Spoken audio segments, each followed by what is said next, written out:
Imagine a piece of mathematics so profoundly beautiful, so utterly right, that it reached into the void of the unknown and pulled out an entirely new reality. A reality that was, until that moment, pure science fiction. This is the story of Paul Dirac, the quiet engineer who stared into the heart of quantum chaos and found a perfect, elegant symmetry, the symmetry of antimatter. Most discoveries in physics are driven by experiment, but Dirac's was driven by something else, an almost spiritual belief in the power of mathematical beauty.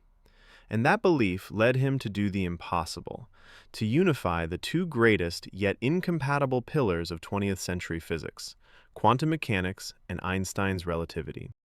Paul Dirac was an anomaly from the start, a person of almost unbearable silence and rigid logic, traits shaped by a profoundly strange upbringing. His father, Charles Dirac, a strict Swiss immigrant, enforced a peculiar rule at the dinner table. Only French could be spoken. If young Paul couldn't express himself in French, he was forced to remain silent. This profoundly affected his communication, leading to his lifelong reputation for extreme quietness. Fittingly, Dirac didn't start as a theorist. He trained as an electrical engineer at the University of Bristol. This background instilled in him an appreciation for precision and elegance, the hallmarks of a practical, problem-solving mind. But his passion for pure mathematics was too strong. Following a period of unemployment, Dirac pivoted, heading to Cambridge to pursue physics. The stage was set. The 1920s were a period of exhilarating confusion. New quantum theories, from giants like Heisenberg and Schrödinger, were successfully describing the atomic world. But they had a fatal flaw. They completely ignored Einstein's special relativity, the fundamental framework for anything moving at high speed. Quantum mechanics worked for the small and slow. Special relativity worked for the fast. Combining the two, creating a relativistic quantum mechanics, was the ultimate hurdle.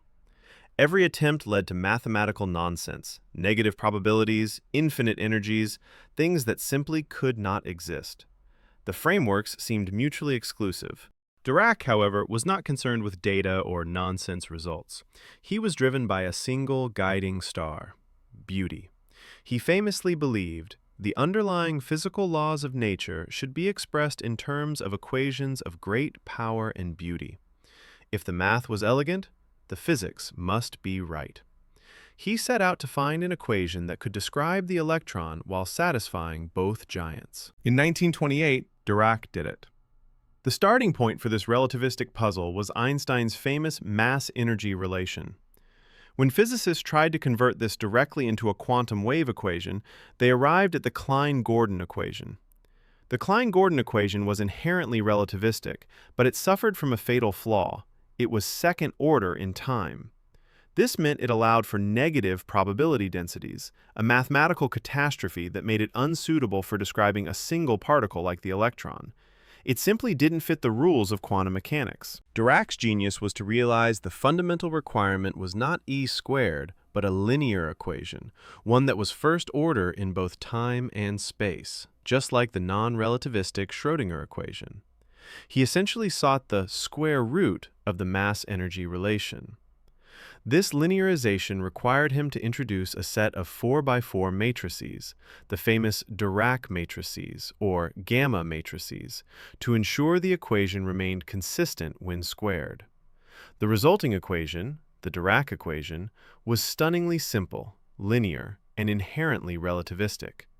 It was the perfect mathematical synthesis. The Dirac equation delivered immediate physical truth. First, it solved a major mystery. The four components of the equation's solution, also known as a spinor field, automatically described the electron's two-valued spin. Physicists had put spin in manually. Dirac's equation proved it was an inherent relativistic property of the electron. But the equation had a hidden feature. Because it was still derived from the E-squared relation, the math demanded solutions that represented particles with negative energy. Negative energy! What did that mean? In an extraordinary act of imaginative genius, Dirac refused to dismiss it. He proposed the concept of the Dirac sea. The universe is filled with an infinite, undetectable sea of negative energy electrons. A hole in this sea would appear to us as a particle with positive energy and the opposite charge. He didn't see an error, he saw a prediction. He proposed that every single particle must have an antiparticle. This anti-electron, identical but with a positive charge, he called the positron. 2 years later, the validation arrived. In 1932, while studying cosmic rays, physicist Carl Anderson discovered the positron. Antimatter, the stuff of science fiction, was real, and it had been predicted by an engineer looking for beautiful math. Dirac shared the Nobel Prize in Physics in 1933, making him one of the youngest recipients. Yet, despite his fame, he remained profoundly reserved. The strangest man indeed. Dirac's equation laid the foundation for all of modern particle physics. It showed us that physical laws are often determined by the constraints of mathematical self-consistency. His work stands as a monument to the idea that in the search for physical truth, sometimes the most powerful tool isn't a telescope or an accelerator, but an unwavering dedication to mathematical beauty and symmetry. If you want to dive deeper into the mind of this quiet genius, check out Graham Farmello's biography, The Strangest Man, linked below. And if you enjoyed this journey into the impossible, hit that like button and subscribe for more stories from the frontier of science.